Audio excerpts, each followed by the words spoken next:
palavras estão, assim, estão continuamente citadas pelo apóstolo Paulo.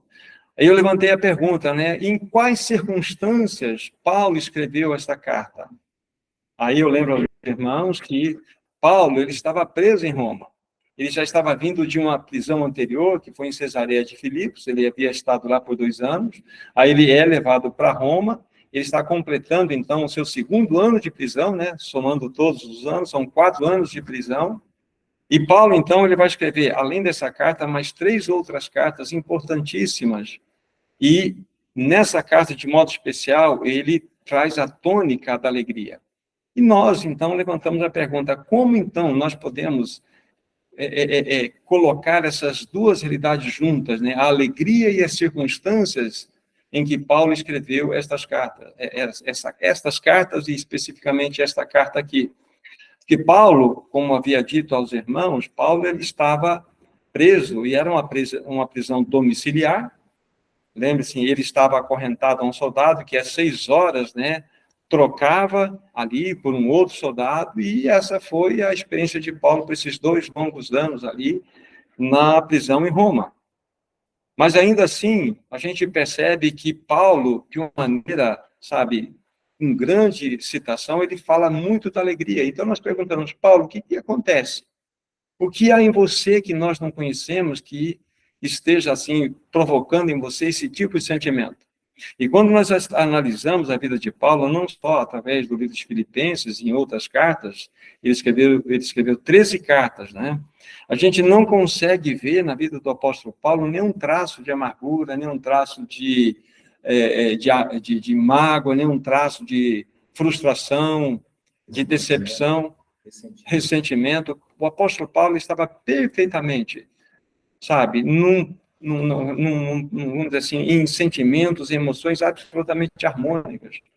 O que havia de diferente em Paulo?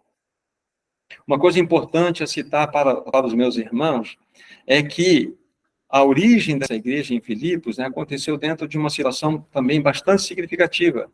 Quando Paulo e Silas, eles estavam nessa região da Macedônia, né, em Filipos, então, uma das primeiras experiências que eles tiveram lá foi com uma jovem que tinha um espírito de adivinhação.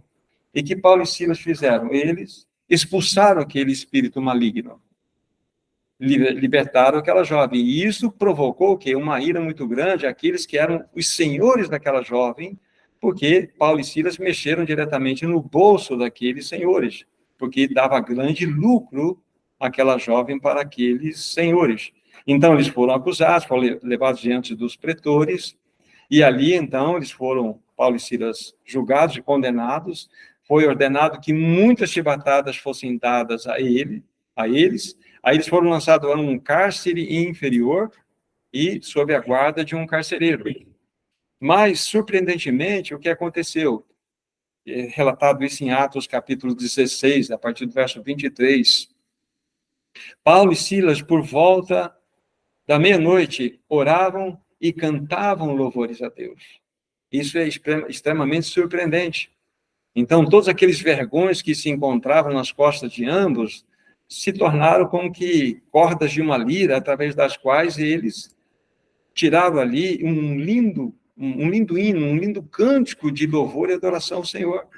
Aí eu digo para nós, né, como nós somos diferentes de Paulo e de Silas. Como nós somos tão diferentes deles, não basta mudar um pouco a temperatura, algumas coisas contrárias acontecem em nossas vidas, de que forma nós reagimos? De uma maneira extremamente, sabe, irritante, né, buscando perguntas por que estamos vivendo daquela forma, enfim, porque aquilo está acontecendo conosco. Mas Paulo e Silas não, eles tiveram uma atitude. E a pergunta é, o que havia de diferente em Paulo e Silas que não há em nós? Qual a experiência de Paulo e Silas que nós não temos tido? Então, é dito que Paulo e Silas, eles cantaram o canto do rouxinol. Vocês já ouviram essa expressão? Porque o rouxinol é uma ave que, no bosque, tem um dos cânticos mais lindos. E se percebeu, dentro de uma pesquisa que precisa ser feita com mais detalhe, que aqueles pássaros, né, o pássaro rouxinol, que canta mais belamente falando, ele normalmente encosta o seu peito sobre galhos com espinhos. E aqueles galhos, ao ferir o peito desse passarinho, ele canta de maneira bela.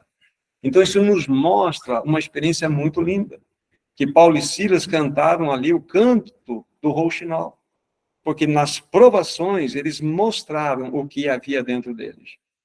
E exatamente nas grandes provas que nós passamos é que nós vamos descobrir o que verdadeiramente há em nós. Qual é o nível de crescimento espiritual que está acontecendo em nossas vidas. Avançando um pouco, como disse Paulo, encontrava-se naquela circunstância completamente contrária. Então, volta aquilo que eu estava falando para vocês. As duas palavras que nós vimos que foram e são citadas de maneira assim volumosa no livro de Filipenses é a palavra alegria e a palavra mente. Cito agora para vocês. A palavra alegria 19 vezes, a palavra mente, não só no seu substantivo, mas no seu verbo, em torno de 16 vezes. Isso é extremamente importante para que nós consideremos. Muito bem, então Paulo, naquelas circunstâncias, então Paulo ele teve uma atitude adequada. Aquelas circunstâncias, podemos dizer assim, se tornaram inimigas do apóstolo Paulo lá. Então, como que Paulo poderia vencer aquelas circunstâncias? Então, entra agora exatamente o valor dessa segunda palavra que de maneira abundante foi citada ali, mente. Então, Paulo ele tinha uma mente saudável. Uma mente saudável. Mas de modo muito específico, uma realidade para ele enfrentar as circunstâncias, Paulo tinha que ter uma mente, né, uma subclassificação da mente saudável, uma mente inteira, uma mente integral, não dividida. Então, Paulo ele podia ter absoluta certeza, sabe, de que ele estava ali debaixo do governo do Senhor. Se nós nos remetermos novamente àquela situação de Paulo e Silas na prisão, Paulo e Silas, eles poderiam, né, Paulo em especial, poderia argumentar, o que eu estou fazendo aqui? Sendo eu um apóstolo do Senhor, sendo eu um escolhido do Senhor, por que eu estou padecendo isto?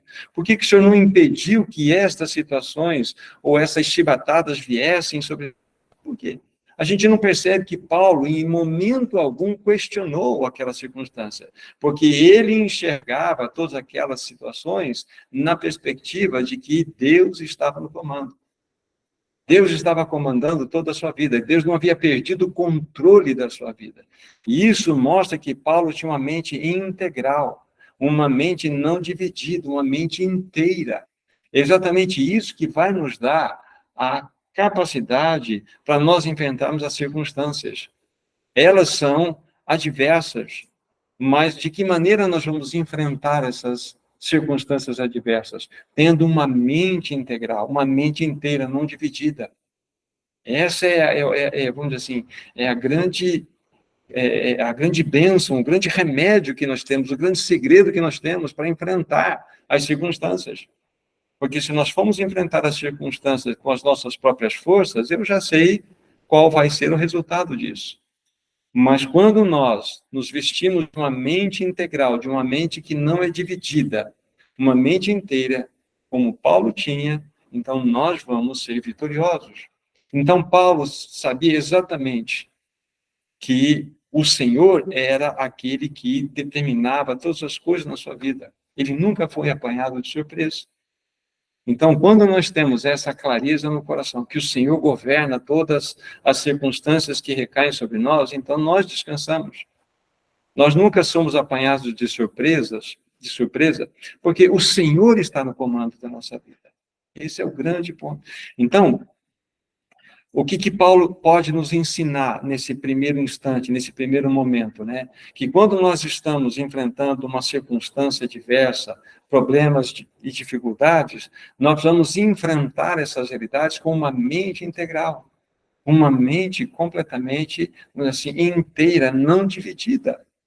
E aí nós vamos colher o quê? O fruto da vitória. Essa é a grande lição que o apóstolo Paulo quer nos trazer aqui, olhando para a perspectiva do capítulo 1. Tá? Então, quando a gente pensa no livro de Efésios, né, adiantando um pouquinho para vocês, dentro dessa perspectiva que nós estamos olhando, Repetindo para ficar claro para nós. Duas palavras que são citadas de maneira abundante aqui, a palavra alegria e a palavra mente. Aí nós vimos que Paulo, em circunstâncias bem adversas, ele simplesmente, nessa carta, ele superabundou a falar de alegria. E nós perguntamos, Paulo, qual é o teu segredo? Mente inteira, mente integral. Nessa mesma carta, no capítulo 1, versículo 21, ele vai dizer assim, para mim o viver é Cristo e o morrer é lucro. Para mim o viver é Cristo e o morrer é lucro.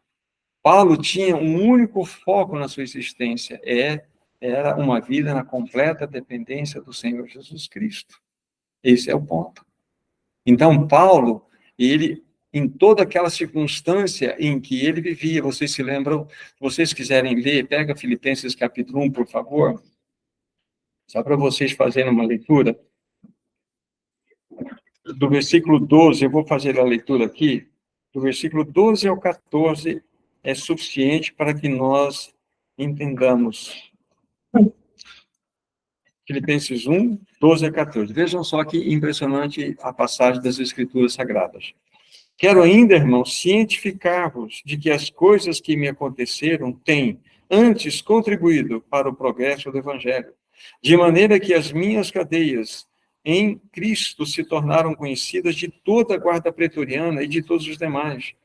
E a maioria dos irmãos estimulados no Senhor por minhas algemas ousam falar com mais desassombro a palavra de Deus. Então vejam só, lembre-se o quadro em que Paulo se encontrava. Paulo estava preso, atado a um soldado que a cada 6 horas era substituído por outro. Como que ele enxergou todas essas coisas aqui? Ele falou que tudo aquilo que ele estava experimentando antes tinha contribuído para o progresso do Evangelho. Veja que Paulo, ele tinha uma mente inteira, ele tinha um objetivo, ele tinha uma clareza naquilo para o qual ele foi chamado. Ele não entendeu que ele foi apanhado de surpresa pelas circunstâncias. As circunstâncias não derrotaram o apóstolo Paulo. Pelo contrário, as circunstâncias simplesmente cooperaram para que o Evangelho fosse anunciado. E se nós observarmos aqui depois, não é o caso agora, no final dessa carta, ele, quando manda a saudação para esses irmãos, o que ele vai dizer? Ele vai falar que os da guarda pretoriana, em especial, está mandando saudação para aqueles irmãos. Então, o que Paulo fazia enquanto ele estava atado a um soldado, acorrentado a um soldado? Ele pregava o evangelho. Então, percebam a perspectiva da vida do apóstolo Paulo. Então, Paulo era um homem completamente, vamos dizer assim, dirigido e governado pelo Senhor. E isso fazia com que ele tivesse uma vida de alegria. Um homem perfeito, um homem de alegria. Um homem que expressava essa alegria porque ele sabia que era do Senhor. Nada poderia demovê-lo dessa situação. Então, esse primeiro inimigo, né, que nós encontramos aqui, que batalha contra a alegria na vida de um cristão, esse inimigo pode ser chamado aqui, né, no plural, circunstâncias.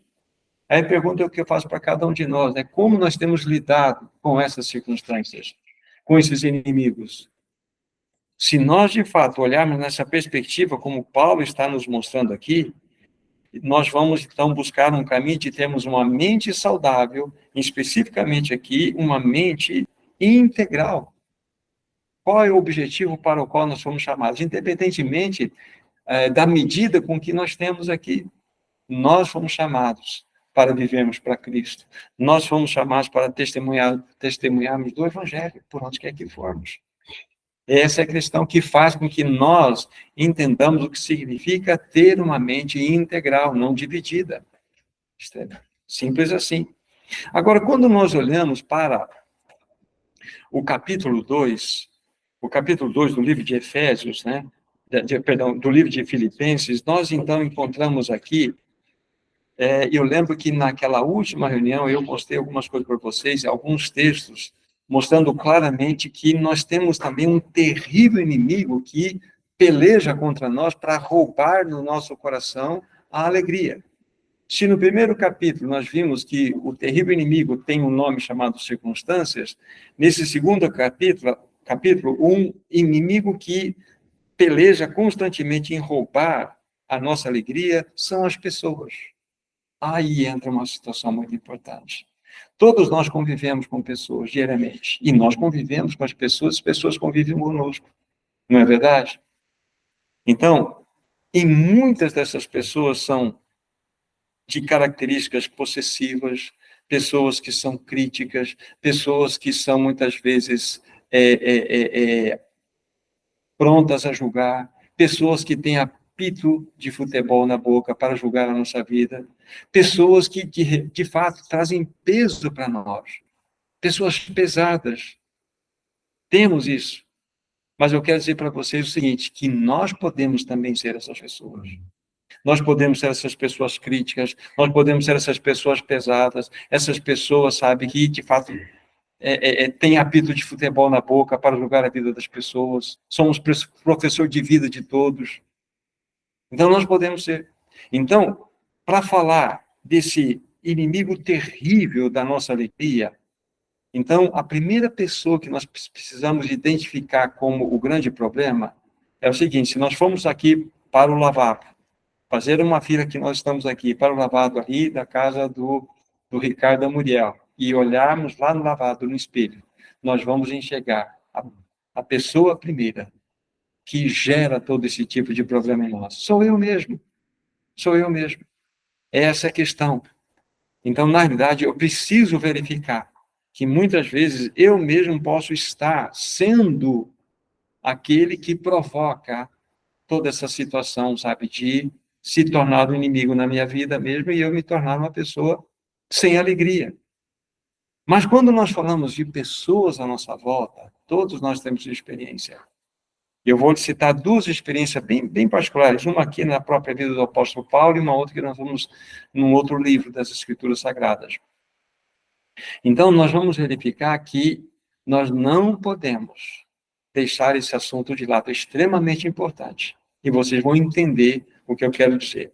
Vamos sair um pouquinho desse livro aqui. Voltem para o livro de Efésios e vamos ler aqui 2 versículos em 2 capítulos diferentes. O capítulo 3, versículo 1.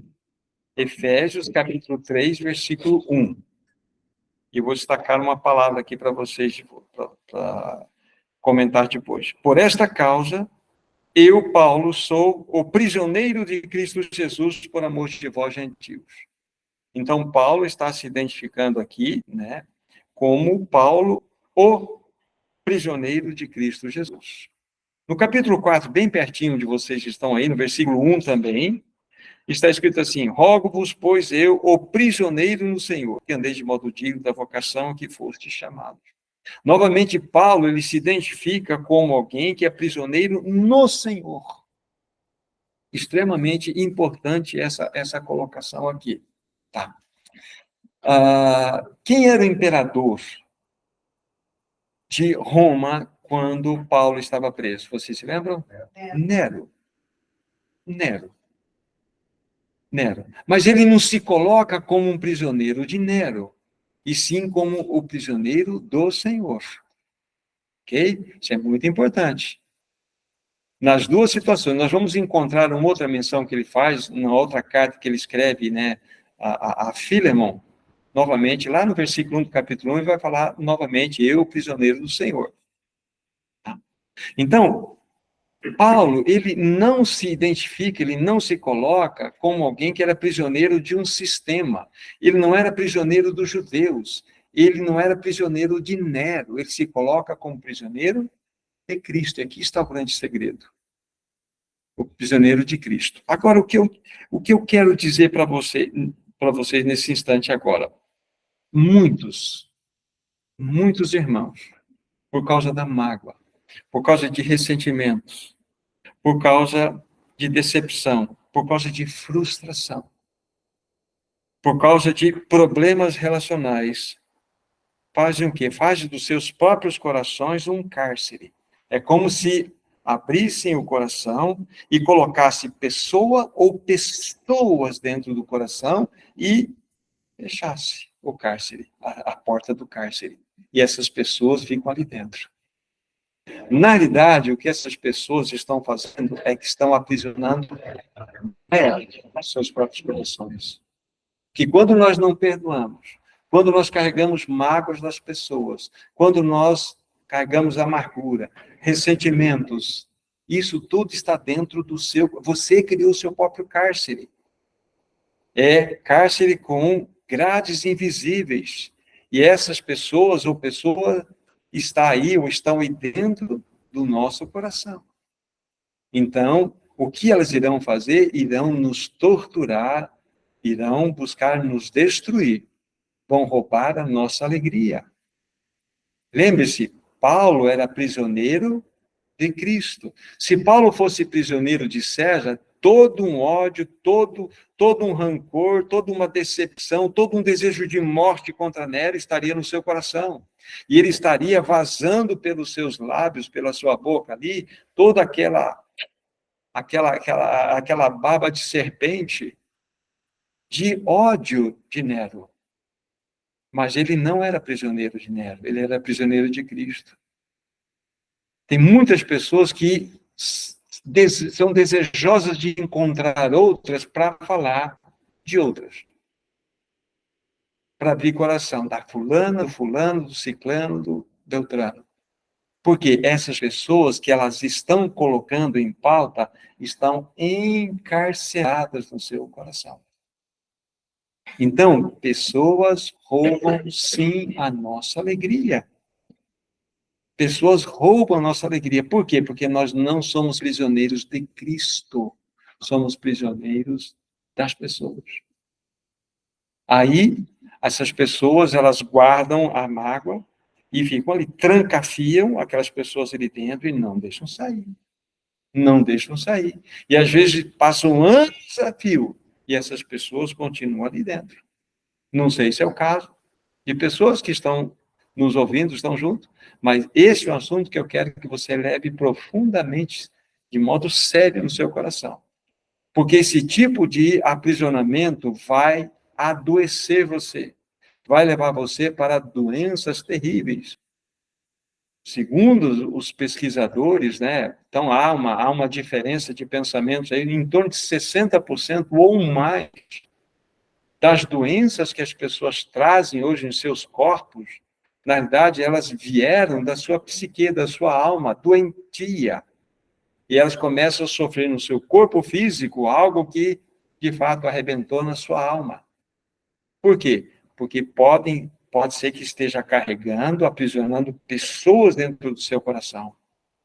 E isso, irmãos e irmãs, é assunto extremamente sério, que nós não podemos brincar em serviço.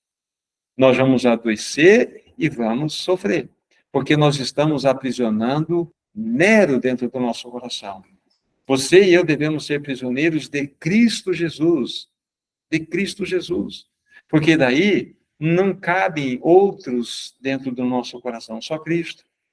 Então, quero que você examine o seu coração. E qual é a chave que você precisa para abrir essa porta do cárcere? Tem um único nome: perdão. É o perdão. Assim como Deus em Cristo vos perdoou, perdoai-vos uns aos outros. É com o perdão de Cristo. E a palavra perdão, ela tem, dentre os vários significados, tem um muito especial que é perda. Perdão é perder. Se eu devo para o meu irmão Valdemar, para o Black, R$500. Black é melhor? Ninguém sabe. R$500 eu devo para ele, só que eu não paguei. Não paguei. Mas só que um dia, nós, por uma situação ou outra, acabamos nos afastando, eu não paguei, mas só que ele conheceu o Senhor de modo profundo. E ele quis restaurar a amizade comigo, independentemente. Ele falou assim: eu não quero mais os seus R$500, eu quero você, eu quero a sua amizade. Então, ele, ao me perdoar, então ele me isentou de uma dívida, mas só que ele pagou. Ele teve uma perda, mas essa perda foi por amor. Entende? Então, o perdão é extremamente importante. Quando nós perdoamos, é lógico que nós perdemos alguma coisa, mas por algo muito maior, que é Cristo. Então, esta chave chama-se perdão. Você precisa abrir o cárcere. Pode ser que saia uma pessoa, pode ser que saia um batalhão do seu coração, não sei. Pode ser uma correria de gente sair dentro do seu coração aí, e sai, porque pode ter gente que carrega uma multidão aí, mas está na hora de liberar esse povo aí. Está ficando pesado carregar. Sério, isso é importante. Deixa eu falar para você, meu irmão, minha irmã. Jéssica, perdão é uma questão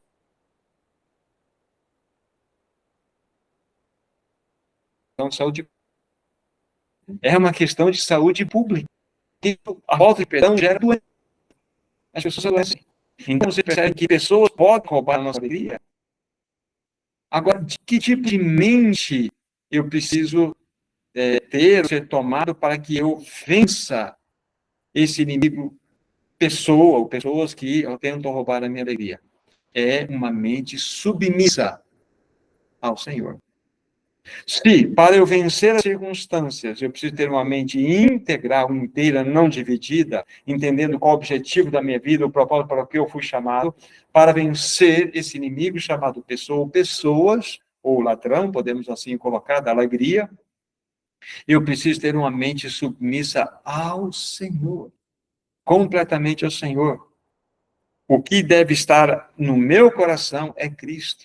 Paulo diz, eu sou prisioneiro de Cristo.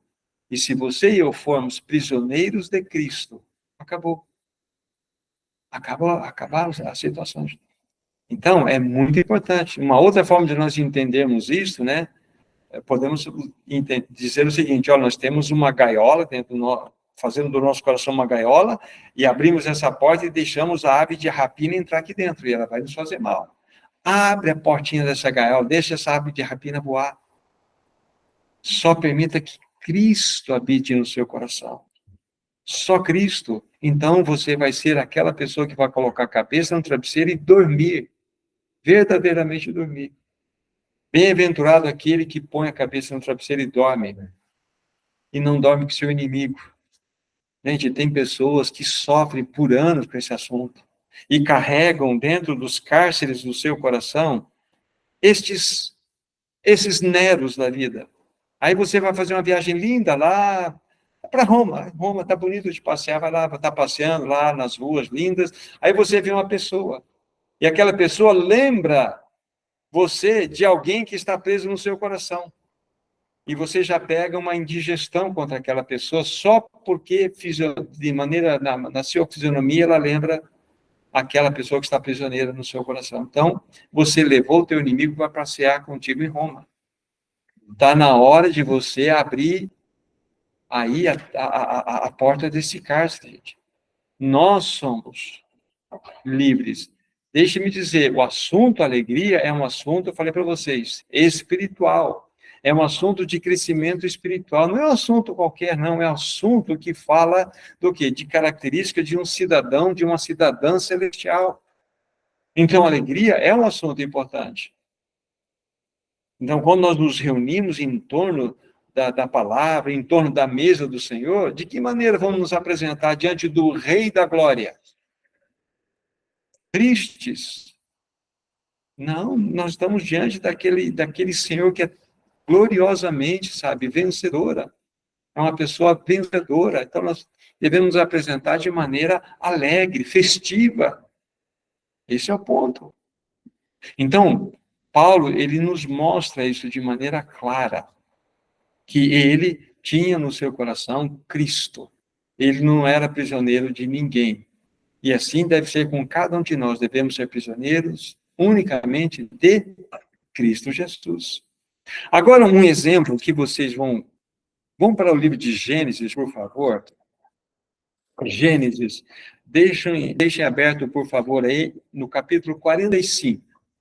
Gênesis 45. Nós vamos ver também, aqui, na experiência, lógico, estamos lá quase citando o nome dele, né, de José, uma experiência maravilhosa como do apóstolo Paulo.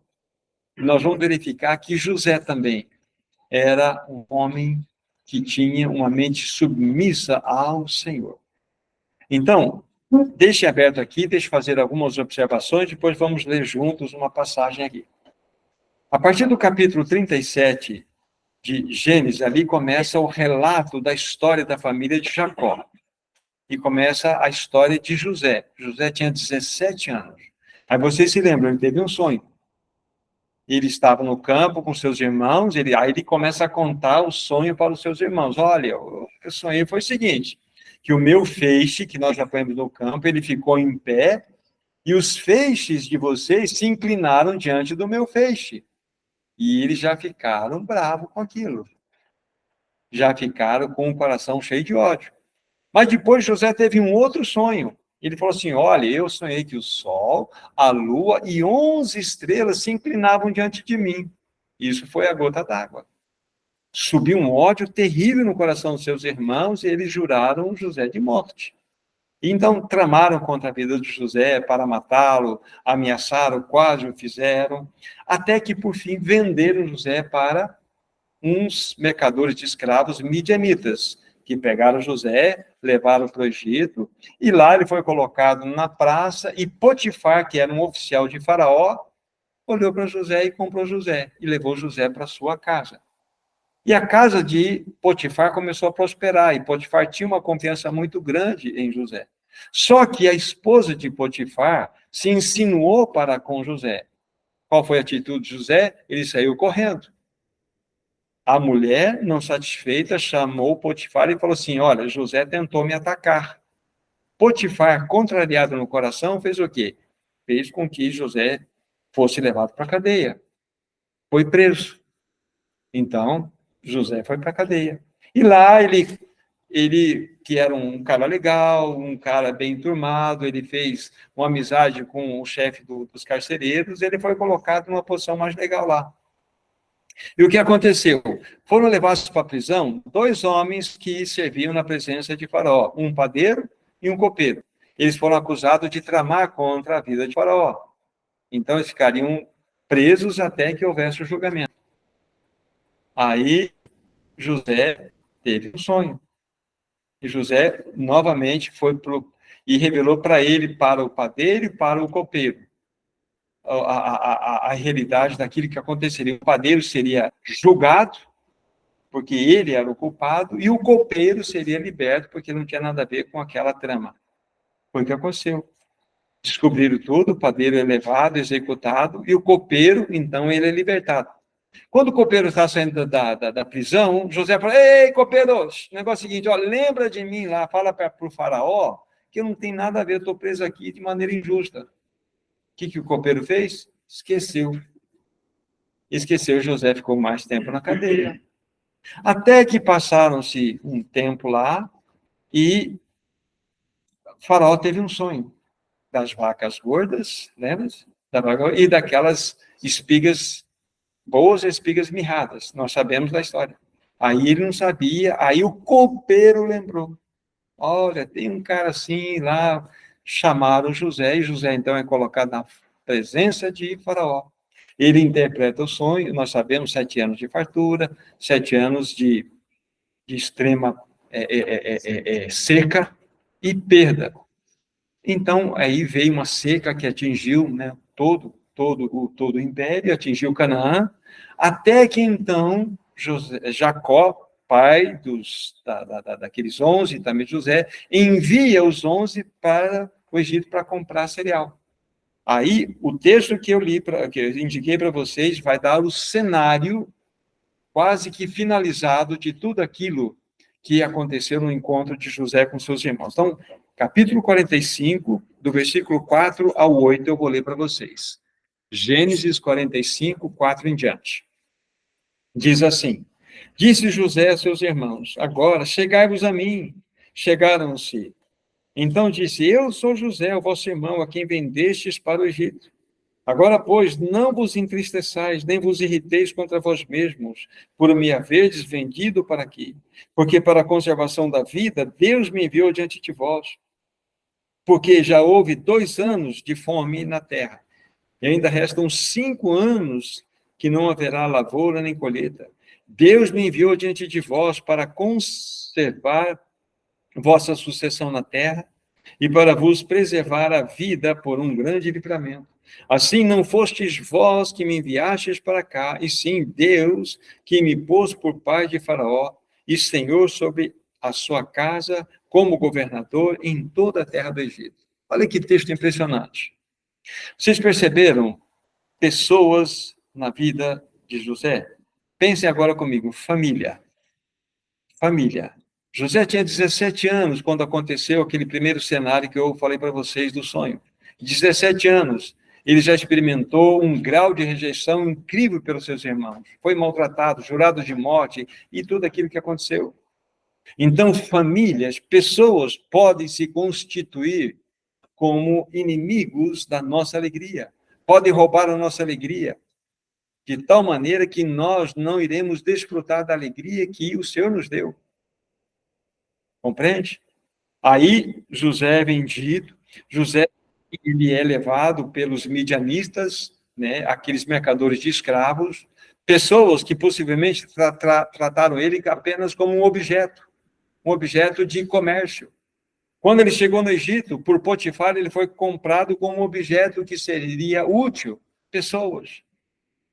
Quando ele foi preso, ali no meio daqueles que estavam junto com ele no cárcere, pessoas. E depois, copeiro, o padeiro, pessoas. E o copeiro que foi ajudado, esqueceu dele, pessoas. Vocês percebem que pessoas no nosso relacionamento podem, simplesmente por atitudes, por uma situação de esquecimento, roubar a nossa alegria? José passou por tudo isto. E especificamente aos seus irmãos. Agora, vocês conseguiram achar aqui algum traço de amargura, algum traço de rancor, de ressentimento, de autocomiseração na vida de José? Ele, na verdade, é uma figura de Cristo, mas nós não conseguimos. Por quê? Qual é o segredo de José e de Paulo? Exatamente, eles tinham uma mente submissa ao Senhor. É o que nós vimos aqui. Não foram vocês que me enviaram para cá, foi Deus que me enviou para cá. Então, como que José enxergava tudo isto? Então, nós associamos duas situações aqui ao mesmo tempo. As circunstâncias contrárias à vida de José e as pessoas que atuaram. Não é isso que nós estamos vendo aqui? Então, tanto posso dizer, né, não só em Paulo, que tinha uma mente integral e uma mente submissa, mas eu posso dizer que José tinha uma mente integral, não dividida. Ele sabia claramente o Senhor, ou conhecia claramente o Senhor que ele professava crer. E ele tinha também uma mente submissa ao Senhor, porque nada que aconteceu na vida dele serviu para tirar aquela paz, aquela alegria que havia no seu íntimo. Por muito menos, gente, por muito menos, nós perdemos a paz, nós perdemos a alegria, nós julgamos as pessoas que estão à nossa volta, nossa família, não é verdade? Nós apontamos dedos, porque nós temos as nossas razões, as nossas justificações. E aqui está uma experiência maravilhosa, um homem perfeitamente tomado pelo Senhor. Então, por favor, consulte o seu coração. Vamos olhar nos dois aspectos agora, né? Você está envolto em circunstância difícil, ou você tem no cárcere que você criou no seu coração algum Nero escondido aí, ele vai destruir sua vida. Seja uma pessoa da sua família, seja uma pessoa à sua volta, um irmão em Cristo. Mas se ele estiver aprisionado por você, você vai fazer dessa pessoa alguém que vai ferir o seu coração. E não é nem por conta daquela pessoa, é por conta do seu aprisionamento. Olha a experiência de José. José tinha, entre aspas, todas as razões, todas as justificativas para ser alguém frustrado, decepcionado. Poderia ter enquadrado seus irmãos aqui, mas olha a fala de José. Olha, ele disse aqui, apenas lembrando algumas coisas, não entristeçais, nem vos irriteis nos vossos próprios corações, por vocês terem me vendido aqui para o Egito, porque é para a conservação da vida que Deus me envia diante de vocês. Então, que circunstância podia pegar José desprevenido? Que pessoa poderia roubar a paz e a alegria de José se ele via a vida nessa perspectiva? Então, se você e eu estamos olhando a nossa vida na perspectiva de que pessoas estão nos destruindo, então eu sei que você é uma pessoa acorrentada. Você é uma pessoa que criou um cárcere e está no seu coração aí, você colocou no seu coração Nero, e ele vai te destruir. Está te destruindo. Então, nós precisamos buscar o socorro do Senhor para nos livrar dessa situação. Né? José diz mesmo que Deus me enviou diante de vós para conservar a vossa sucessão na terra, né, e para preservar a vida e por um grande livramento. Eu fico pensando, mas que coisa impressionante. A vida cristã é uma vida paradoxal, já falei para vocês. Como que nós vamos entender, Ricardo, como que nós vamos entender entristecidos, porém sempre alegres? Como que nós vamos entender, Henrique, nada tendo, mas possuindo tudo? Isso é uma loucura, isso é o cristianismo, é uma vida paradoxal. Então, como que José, que tinha, estava falando há pouco, todos os direitos, justificativas, legais e plausíveis para estar revoltado e ser assim? É Cristo, é Deus na vida de uma pessoa. Esse é o ponto. Então, como que nós podemos ter vitória sobre as circunstâncias? Tendo uma mente integral, não dividida, tendo um objetivo muito claro do nosso chamado. Claramente, isso deve ser evidenciado no nosso coração, tendo essa mente saudável. Uma outra perspectiva, como que eu posso, então, lidar com esse inimigo que muitas vezes bate à minha porta? Uma pessoa, seja irmão em Cristo, seja um irmão em sangue, irmã em sangue, um parente, um pai, uma mãe, sei lá o quê. Como que eu vou lidar? Eu preciso ter uma mente submissa ao Senhor. Ao Senhor. Tá? Nesse mesmo livro de Gênesis, pegue o último capítulo, por favor, capítulo 50, só para nós verificarmos o final, né, desse enredo todo aí, da história de José. Então, Gênesis, capítulo 50, versos 20 e 21. Olha o que está escrito aí.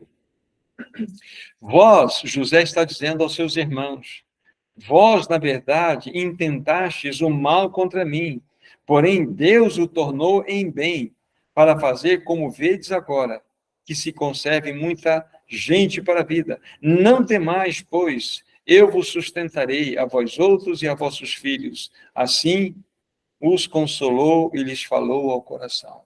Nesse verso último lido, que é o verso 21, aqui está a vingança santa de José. Aqui está a vingança santa. Olha só a promessa dele, não temais, eu sustentarei não só vocês, mas também aos filhos de vocês. Percebe que José, ele não olhou em nenhum momento no dano que aqueles irmãos fizeram para ele, porque no versículo 20 ele reconhece, vocês, na verdade, intentaram mal contra mim. Não é isso? Ele reconheceu. Ele não colocou o pano quente. Mas a força maior do texto é, mas Deus, olha só, o tornou em bem. Tornou em bem. Vocês não lembram de Romanos 8, 28? O que está escrito lá? Sabemos que todas as coisas cooperam para o bem daqueles que amam a Deus e que são chamados segundo o seu propósito. Amam a Deus. Então, Deus torna em bem. Então, o que pode chegar à vida de uma nova criatura que não esteja na permissão de Deus? Então, Deus quer que nós aprendamos a lidar com as circunstâncias, tendo uma mente integral. Deus quer que nós aprendamos a lidar com as pessoas, tendo uma mente submissa ao Senhor. Esse é o caminhar cristão. É dessa maneira, a maneira paradoxal que nós vamos andar. Assim nós vamos experimentar uma vida de alegria, uma alegria em toda e qualquer circunstância, porque é que nós fomos chamados. Eu me lembro, não sei se tenho certeza, mas eu me lembro que eu citei isto, que quando nós estudamos o livro de Cantares, né, ali no capítulo 5, não precisam abrir, capítulo 5, versículo 12, então, a noiva, ou a esposa está fazendo uma declaração de amor, né, ao noivo. E num determinado momento ela fala assim, os olhos deles são como os olhos de uma pomba. Aí você pergunta, por que pomba, né? Por que não um canarinho, né? Não porque, né, um louro, uma águia, né? Mas uma pomba, né?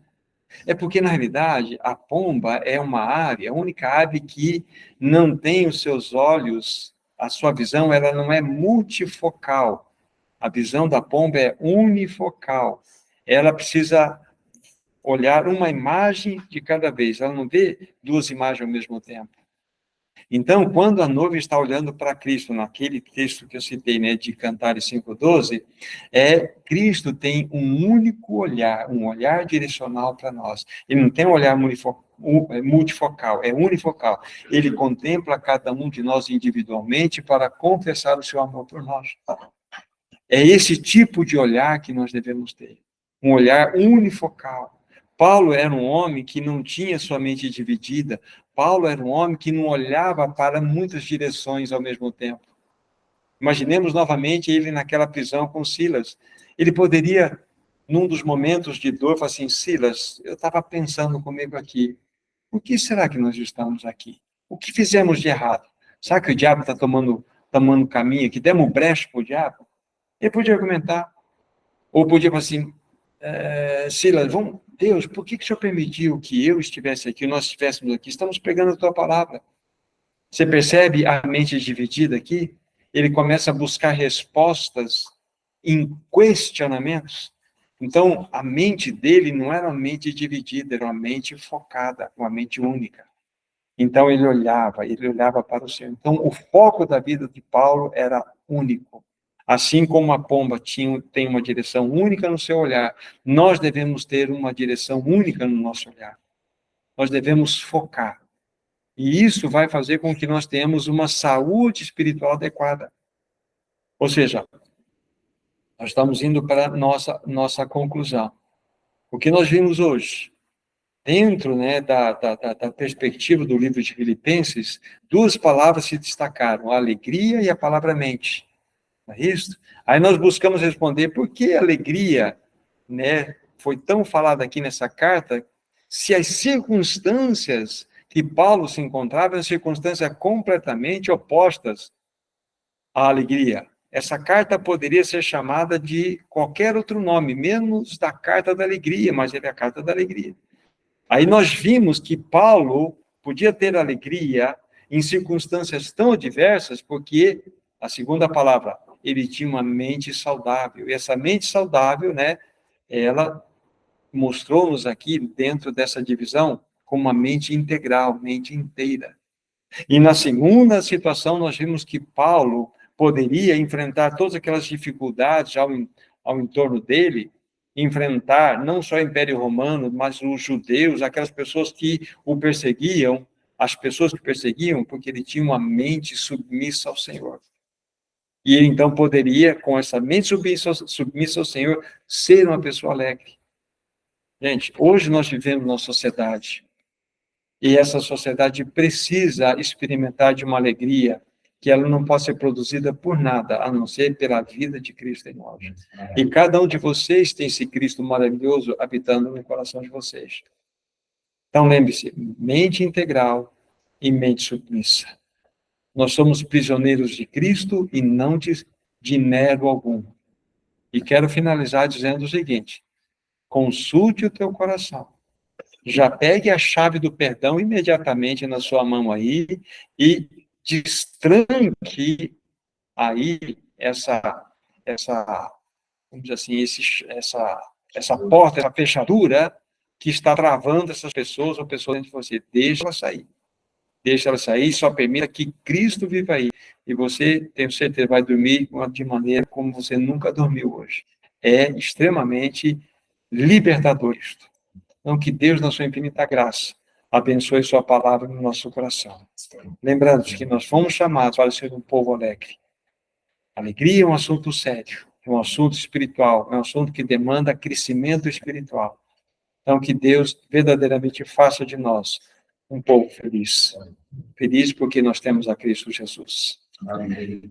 Nosso maravilhoso Senhor, nós te damos muitas graças, porque em meio às circunstâncias, por mais difíceis que sejam, nós podemos expressar uma alegria que não é nossa.